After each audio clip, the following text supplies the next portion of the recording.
Sabe, né? Bem-vindo, Felipe. Bom dia, Edri. Ai, como vai? Saudades do amigo. Você me abandonou, ué? Nada. É que, olha, vou te falar, né? Depois a gente fez tanta pesquisa nas eleições, até você está cansado de pesquisa um pouco, né, Felipe? Eu não canso, não, porque eu amo demais o que eu faço, então eu não canso, mas as pessoas... E além de tudo, sempre tem o que ser pesquisado, né? De tédio a gente não morre no Brasil. E também sem pesquisa a gente não fica, então tá tudo certo. Eu estava aqui pensando, assistindo isso. Olha, Felipe, às vezes a gente parece que naturalizou algumas coisas. Mas esse depoimento do Walter Delgatti talvez seja um dos depoimentos mais fortes da história da democratização para cá, de alguém acusando um presidente da República. Talvez comparado só, e eu estou falando aqui pela minha experiência jornalística, queria até dialogar contigo. Eu cubro política desde essa época, né? Com o do Pedro Collor em relação ao Collor de Mello na revista Veja, entrevista feita pelo nosso amigo Luiz Costa Pinto. Porque é um depoimento onde os contextos não parecem fictícios. Tudo tem um certo grau de razoabilidade. É aquilo que a gente fala, que o cara teria que ser um Gabriel Garcia Marques para inventar uma história dessa, repleta de provas. De provas. Porque é fácil comprovar se ele teve ou não no frango assado ali da Anhanguera. Provavelmente tem câmera no frango assado. Ele deve ter passado por um pedágio, se pagou com um cartão de crédito, usou o cartão de crédito, se não passou pelo sem parar. Quer dizer, tem várias possibilidades. E hoje, ele trouxe agora mesmo, aqui, que a gente acabou de transmitir a público, que o presidente falou a ele que já tinha grampeado o Xandão, do Alexandre de Moraes, e que estava dando som. É o teu, Felipe? Pensei que era daqui. Legal. E que já tinha sido grampeado e que ele só assumiria o grampo. Bom, isso tem tudo a ver com o depoimento do Marcos Duval há uns 3, 4 meses atrás. Queria te ouvir em relação a isso e aí, óbvio, para jogar no teu campo, né? O que um depoimento desse pode fazer de estrago, dado a quantidade de estragos que já vem sendo feito na popularidade do Bolsonaro e do bolsonarismo. Eu acho que a primeira questão importante para dialogar com o que você trouxe é a importância da gente realmente não naturalizar o que aconteceu, né, no Brasil nos últimos anos. Né? É muito simples, às vezes, dado o volume do noticiário, a gente, às vezes, um pouco cair ali na vala comum, dizer, é mais uma coisa, tal. E eu acho que a gente tem que criar essa capacidade como cidadãos, independente da sua visão ideológica, independente da sua posição política, independente de quem você votou, não se trata disso, né? Se trata de qual é o acordo que a gente quer fazer como sociedade e quais são as regras básicas com as quais a gente quer, né, operar. Né? Os cientistas políticos que sempre trabalham com as teorias institucionais falam disso, né, de maneira muito clara. O que define o rumo de uma nação são os acordos institucionais feitos de quais são os limites, né, de até onde a gente vai aceitar o que vai ser aceito ou não. E as sociedades evoluíram muito. Né? Se a gente pegar o Príncipe do Maquiavel, tem alguns absurdos lá. Se a gente pegar o Hobbes, né, e o seu contrato, o primeiro contrato social é um contrato meio abusivo, né, se a gente olhar nos tempos de hoje. Então as coisas vão evoluindo.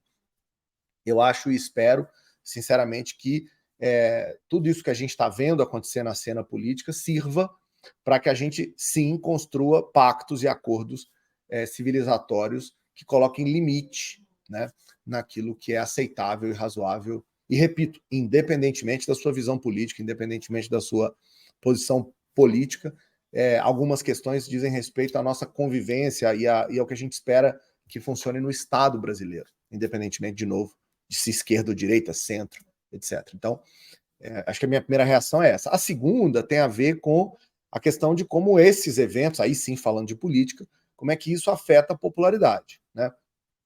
O que a gente tem visto, primeiro, me chamou muita atenção desde a eleição do ano passado, é como a sociedade brasileira está interessada em política. Isso é completamente novo. Não existia, Rovai, lá em 2014, lá em 2010, o nível de politização que a gente está vivendo hoje.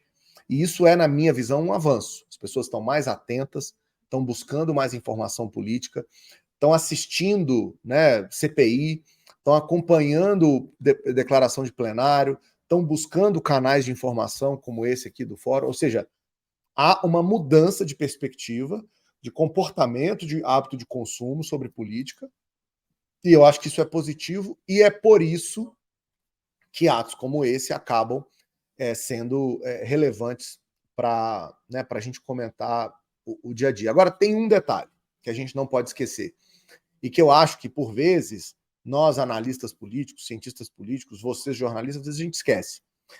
Assim como mudou o mecanismo de comunicação, também mudou a maneira como as pessoas lidam com a informação. Hoje a gente tem um fenômeno, né, chamado de viés cognitivo ou viés de confirmação muito forte, em que a identidade política das pessoas serve de filtro daquilo que elas observam no mundo, né? Então, eu não me espantaria de ver numa pesquisa futura a informação que esse tipo de depoimento chocou quem votou no Lula, mas é tido como mentiroso ou falacioso por quem votou no Bolsonaro, né? Ou seja, é muito impressionante os achados científicos que a gente tem obtido. Eu tenho publicado alguns artigos aí em jornais internacionais sobre isso, mostrando como esse viés de confirmação, esse viés do filtro ideológico tem impactado a maneira como as pessoas estão lendo as notícias do dia a dia. Então, eu não me espantaria que o efeito de uma coisa como essa seja mobilizar um lado, mas não fazer diferença nenhuma sobre o outro. Isso que você falou sobre as pessoas hoje acompanharem muito mais, acho que tem a ver com as redes sociais, né? Como elas recebem, né, essas informações. E um exemplo é que antes ninguém sabia o nome de ministro do Supremo, né? Era uma coisa, imagina, nunca, agora é um acontecimento após tudo transmitindo em tempo real. Agora as pessoas não sabem o nome dos jogadores da seleção brasileira. Não sabem. Dri, eu diria posso mais. falar alguns? Tem um menininho aqui que se manifestou. Fala, Felipe. Criança é sempre bem-vinda, é o futuro, viu? Eles são o futuro do consumo da informação, então tá tudo certo. O que eu acho curioso né, vamos fazer aqui menção ao trabalho de uma colega de vocês, a Thais Bilenque, lá do Foro de Teresina, que lançou um podcast sobre um ministro do Supremo. Quer dizer, imagine você viver num país em que o ministro do Supremo merece um podcast exclusivo para ele. Quer dizer, é outro país, né? E a gente tem que levar isso em consideração. A Thais Bilenque só fez isso porque deve ter público consumindo esse tipo de informação, né? Então, ou seja, de fato, há mais gente interessada em consumir conteúdo de política. Eu acho isso bom, né? A gente só tem que saber como lidar com as consequências disso, porque tem todos esses vieses que eu estava falando antes. Olha só, eu queria que você falasse um pouco da pesquisa de ontem. Eu fiz uma leitura aqui, fiz um Fala Rovai sobre ela, né? E até te perguntar, será que o que está acontecendo hoje já, de alguma maneira, pode influenciar nos resultados de amanhã, se uma nova pesquisa fosse realizada? Qual o tamanho real do bolsonarismo hoje, olhando para essa pesquisa, Felipe? Então, acho que as pessoas que acompanham aqui pode ser que tenham visto a pesquisa ontem, outras não, né? Então, acho que vale a pena só comentar os principais achados, né? Essa é a quarta rodada da pesquisa Genial Quest, uma pesquisa que é encomendada pela Genial Investimentos para a Quest. Nessa pesquisa, a gente mostrou que o nível de aprovação do governo Lula chegou a 60%, é o maior nível desde o começo da série histórica, e a avaliação de governo chegou a 42 pontos, ou seja, é também o maior nível de avaliação que o governo tem desde o começo da série, no começo do ano. Dois elementos puxam esses resultados. O primeiro é a melhora na economia, há uma percepção clara de queda no preço dos alimentos, há uma percepção clara de que nos últimos meses as coisas melhoraram, e há também um otimismo, né, sobre como será a economia nos próximos meses. Então, a economia explica, em grande medida, esse resultado, e isso é óbvio mérito. Né, tem um pedaço que é a economia, o mercado, que funciona lá com a sua própria lógica, mas parte é mérito, por exemplo, da equipe econômica, o ministro Haddad, que está muito respeitado no Congresso, que está muito respeitado no mercado financeiro, justamente pelas ações que ele vem adotando aí nos últimos meses. Então, a economia é um grande fator. Mas tem um outro, Rovai, que foi até menos comentado, e que a pesquisa constata, né? Que é a importância que o Plano Safra tem, essa apresentação, né, de um Plano Safra principalmente para a região sul do Brasil. Ele foi muito bem recebido na região sul, e o programa Desenrola, que é o de renegociação de dívidas, que é um programa muito bem avaliado, e bem avaliado nas faixas de classe média, principalmente, né? Ou seja, o governo Lula está melhorando o seu desempenho porque, por um lado, ele cria uma sensação de bem-estar, de economia, de melhora, de otimismo para todo mundo, mas ele também consegue lançar programas que falam com grupos específicos, e esses grupos que não votaram em Lula passam a ter uma visão positiva sobre ele. Ou seja, quando a gente combina ação política e ação econômica, a gente explica esse resultado de 60%, que é um resultado realmente muito positivo. O programa mais bem avaliado foi o aumento do Bolsa Família para crianças, né, de R$150, se eu não me engano. O mais lembrado, a notícia mais positiva lembrada é o Bolsa Família de R$600. Né? Ainda esse o programa. O Wellington deve ter dado saltos de alegria, porque estão falando que as coisas que ele faz não aparecem, mas lembrado é o programa dele. É verdade. Não tinha pensado nisso. O índio deve ter falado aí, ó. Deve ter usado essa tua pesquisa. Não tinha pensado nisso, mas de fato, né? E não é simplesmente o aumento do Bolsa Família, é o aumento com R$150, quer dizer, que é o programa deste governo, né? Que ele, né, como ministro, ajudou a implementar. Então, esse é um ponto importante. Mas tem outros, né? Embora a maioria das pessoas não consiga encontrar notícias, não consiga dizer, essa é a notícia ou aquela, né, positiva ou negativa, você tem 38% dizendo que viu notícia positiva e 33% que viu notícia negativa do governo, o resto não viu nada. Mas quem viu Bolsa Família, viu aumento de salário mínimo, ou seja, aquelas políticas que são tradicionais, a volta do Minha Casa Minha Vida, a volta do Mais Médicos, mas também a queda no preço dos alimentos. Então, assim, é a economia, Rovai, que um pouco organiza, né, essa conversa sobre a melhora do governo. Agora, além desse benefício de ter aumentado, né, de ter melhorado a economia para gerar boa aprovação, a pesquisa traz um outro detalhe que eu acho que é fundamental, e aí eu passo a palavra para vocês, que é o fato do Lula estar conseguindo crescer a sua popularidade no extrato que votou no Bolsonaro. Isso eu acho que é muito importante, né, para a gente entender a lógica da política. E isso tem a ver com essa pergunta inicial que você me fez. O noticiário do Bolsonaro é tão ruim nesse momento, há uma fragilidade tão grande que a oposição não consegue atacar. A oposição, nesse momento, só se defende, né? E isso, obviamente, abre espaço para que a gente tenha para que haja espaço para o governo trabalhar essa comunicação mais voltada para, não estamos discutindo valores, não estamos discutindo costumes, estamos discutindo como é que melhora a situação das pessoas no Brasil. E aí, só, desculpa, acrescentando aquilo que eu tinha te perguntado, você acha que o bolsonarismo hoje está diminuiu, se diminuiu pela pesquisa, dá para chegar a um tamanho atual desse bolsonarismo, inclusive já fazendo prognósticos para o que pode ser a eleição de 2020. Rovai, para responder sua pergunta, eu preciso explicar um pouco como é que eu vejo essa questão, né? Porque não é só o número, é o que eu estou vendo. Na minha visão, se a gente fizer um debate político em torno de valores e costumes, nada mudou desde a eleição de 2022. Tá?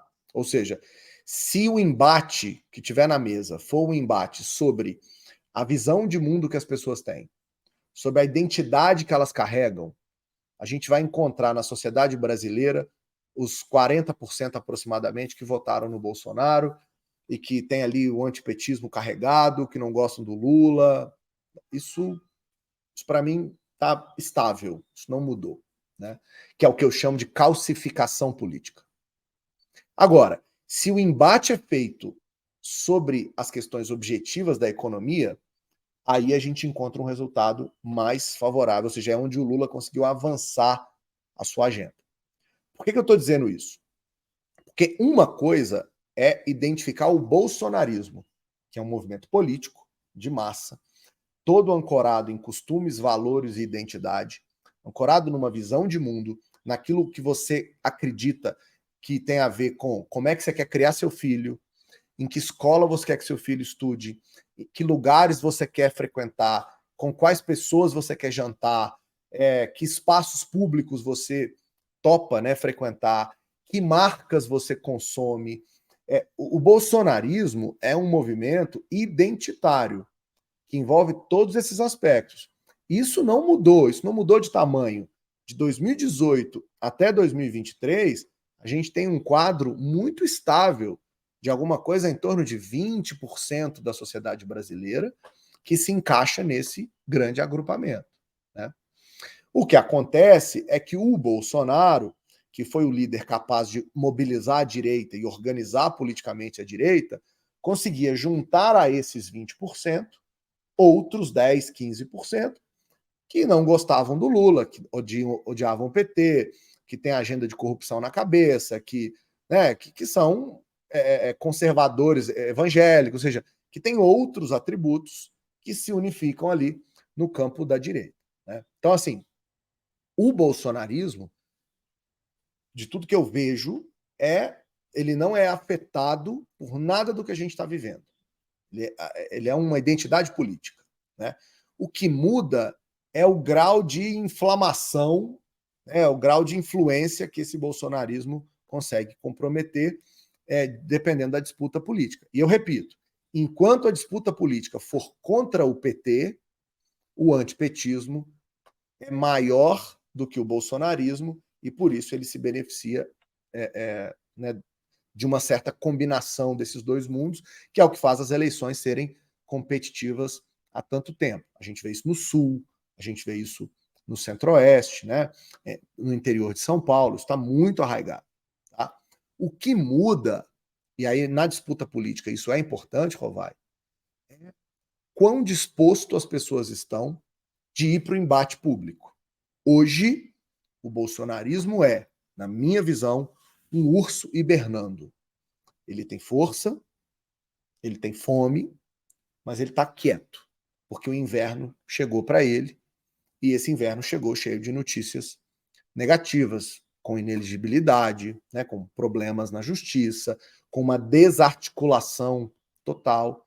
Mas eu acredito que 24 a gente vai ver novamente esse grupo se organizando, tendo espaço para, via um debate de valores e costumes, tentar convencer as pessoas. Talvez com uma outra liderança. Sem dúvida alguma, com outra liderança, né? O Bolsonaro é o líder mais rejeitado, né? Com maior rejeição dentro da direita.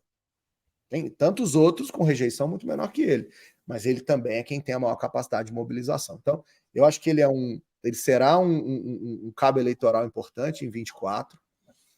Acho que também será um candidato, um cabo eleitoral importante em 26, porque isso tem a ver com a identidade da disputa política.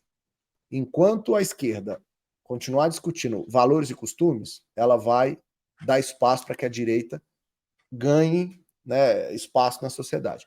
Quando a esquerda discutir economia, ela, obviamente trouxer bons resultados, se trouxer bons resultados, ela vai diminuir o espaço da direita. Então são escolhas complexas, não é um raciocínio ganhou-perdeu, né? Tem uma série de fatores sociais que estão aí dentro desses estudos todos que a gente faz e que me fazem chamar o bolsonarismo de um urso hibernando. Você falou de outros líderes à direita com capacidade maior, talvez de menos rejeição, né? E menos capacidade de aglutinação. Queria que você analisasse o seu conterrâneo aí, o Zema, né? O Felipe é mineiro. E, diferentemente dos mineiros, me parece que ele queimou largada ou eu tô equivocado, Felipe? Vai, a minha visão sobre o Zema, ela é muito curiosa porque eu durante todo o governo Bolsonaro, né, eu comecei a estudar fake news em 2017, eu comecei a me interessar pelo Bolsonaro depois da declaração que ele deu ainda em 2014, numa entrevista para o Estadão, dizendo que seria presidente da República em 2018.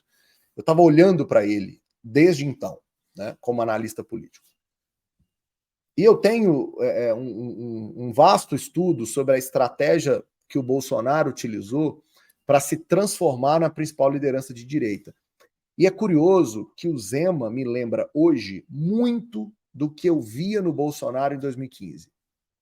Qual era a estratégia do Bolsonaro em 2015? Ele era desconhecido, então ele viajava ao Brasil para ir nas formaturas dos cadetes das polícias militares. Então, toda vez que tinha formatura, ele estava presente. Ele estava forjando ali uma aliança, né, com um grupo que existe em todos os estados, que é polícias militares, um grupo que é respeitado em geral, né, na média, nos seus estados. E ele sempre lançava uma polêmica. Volta e meia você via, eu tenho um gráfico que é muito legal, que é o número de vezes que o nome Bolsonaro está citado nos grandes jornais brasileiros. Folha, Estadão, Valor Econômico, Globo, Jornal Nacional. E é incrível, assim, ele está sempre, ao longo dos meses, né, que a gente acompanhou, fez o estudo, ele está sempre aparecendo. Ele aparecia, desaparecia, aparecia e tal. Eu vejo que o Zema usa um pouco dessa mesma estratégia. Tá? Ou seja, ele diz coisas, depois diz, depois diz que não disse, mas ele está sempre buscando ter evidência. E com isso, Rovai, na minha visão, ele aos poucos vai botando a bandeira no seu campo político de que ele é, sim, um legítimo herdeiro do Bolsonaro. Por que o Zema faz isso? Porque ele precisa fazer isso. Porque o príncipe na hierarquia do reinado bolsonarista é o Tarcísio. O Zema está tentando pular aí o Tarcísio para ser o príncipe legítimo a receber essa herança. Então, essa estratégia, Rovai, que para muitos é meio equivocada e tal, ela me lembra muito o que eu vi o Bolsonaro fazer 15, 16, 17. O ápice disso foi aquela briga com a Maria do Rosário, que você deve se lembrar, que foi ultra televisionada, né? E que chamou a atenção da direita, dizendo, esse é o cara que a gente pode ter para derrotar o PT. Então, eu acho que o Zema usa uma estratégia muito parecida. No Estadão de hoje, a gente publicou uma nota exclusiva, que é da pesquisa de ontem, mostrando que as pessoas concordam com o que o Zema disse. Elas acham, 57% acham que o Sul e o Sudeste se juntarem para fazer frente ao Nordeste é uma coisa normal, uma coisa tranquila. O que elas acham... Quantos por cento? 57%. Isso do Brasil. E o que elas acham, no entanto, é que o governador devia evitar esse tipo de fala. Ou seja, qual é o recado que está dado? Não é sobre o que o Zema disse, é sobre a forma como ele disse. E a forma, né, se o meio é mensagem, a forma também é mensagem. Né? Então, assim, Rovai, eu acho que o Zema é um ator político que precisa ser muito bem analisado, acompanhado, porque, embora ele não seja o príncipe, né, ali o natural receptor da herança bolsonarista. Eu acho que o Tarcísio é essa pessoa, né, pela história que tem, mas o Zema está tentando alcançar esse lugar e acho que é relevante a gente prestar atenção no que ele está fazendo. A questão é que o Tarcísio, em 2026, ele vai poder disputar a reeleição do estado de São Paulo, né? E o Zema vai estar aí buscando, né, sair para conquistar aí a presidência, né? Então, o Zema tem um caminho mais aberto, né? E menos arriscado, vamos dizer. Se ele perder para presidente, tudo bem. ele já tem um patrimônio lá. Não, e ele fica ainda podendo ser candidato daqui a 4 depois, né, 28, 20, 30, aliás, ou para Minas ou para o Brasil. O Tarcísio tem um estado a perder, né? Que é o maior estado da federação. Exato. Então, por isso que eu acho bom a gente prestar atenção. Mas de novo, assim, o resultado da pesquisa Agora, de o raio ontem... cai no mesmo lugar 2 vezes, Felipe. Aí você está pedindo para eu fazer uma a coisa mesma estratégia, o mesmo... Puta, vai dar certo? Eu fico pensando aqui... Não, assim... não estou dizendo que vai dar certo nem que não vai. Só estou dizendo mas é a mesma que tem estratégia. método. O que eu estou dizendo é que tem método. Porque, às vezes... Não é uma coisa destrambelhada. O meu papel é te dizer, como, né, cientista político, olha, quando a gente compara com outras estratégias, essa não é nova. Essa já foi feita e essa já funcionou. Se vai funcionar de novo, eu não sei. Mas é importante estar atento a isso. Até para quê, Rovai? Até para que a imprensa também não reproduza, ou reproduza, aí é uma questão de visão política, mas né, que entenda o mecanismo. Porque quando a gente entende o mecanismo, a gente consegue se posicionar melhor. Então, acho que esse é um recado importante. Tem alguns comentários, eu sei que o Felipe vai ter que sair daqui a pouco, então antes dele sair, seria legal a Adri ler. Eu tenho um monte de pergunta, mas vou deixar de fazer. Rovai, nós vamos ter que fazer uma outra rodada, hein? Porque hoje eu tive que vir rapidinho. Você me desculpa, eu tenho um compromisso. Imagina. A Adri vai ler rapidamente aqui, sim. Felipe. O Daniel Miage pergunta: e Ratinho Júnior ou Cláudio Castro? Que acho, eu acrescento mais um, Eduardo Leite. Todo mundo, né? Olha, eu acho que isso só mostra como o Bolsonaro foi importante para que a direita se organizasse como movimento político. Nós estamos falando aqui, em 2023, no melhor momento do governo Lula, vejam vocês, 60% de aprovação, de Eduardo Leite, para ir para de baixo para cima, né? De Eduardo Leite, de Ratinho Júnior, de Tarcísio, de Cláudio Castro e de Zema. Quer dizer, de fato, a direita conseguiu construir um capital político em torno de vários nomes que forçam a gente pensar na disputa política lá da frente, completamente polarizada. Nem eu, nem Dri, nem Rovai estamos cogitando a possibilidade de algo moderado nessa conversa. É esquerda e direita disputando, né? Então, isso está marcado no Brasil, isso mostra como o Bolsonaro foi importante para esse movimento da direita, né? Acho que sem Bolsonaro a conversa seria diferente. Então, tem isso que a gente não pode ignorar. O Ratinho Júnior e o Cláudio Castro me parecem figuras que não estão almejando... Olha, que legal, João Pedro. Você ganhou um amigo.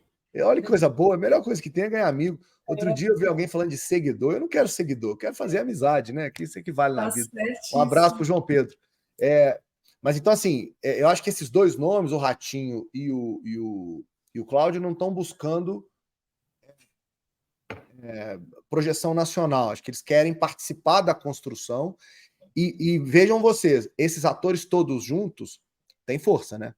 Rio Grande do Sul, Santa Catarina, São Paulo, Minas e Rio, é realmente uma aliança muito poderosa. De novo, acho importante que a gente entenda o mecanismo e a metodologia usada hoje nessa disputa política, porque isso vai nos ajudar a entender lá na frente o jogo que vai ser jogado. Mas não vamos perder de perspectiva que o governo Lula, nesse momento, está conseguindo abrir espaços, né, ganhar fronteiras, conquistar territórios, e o que seria inimaginável, né, há pouquíssimo tempo.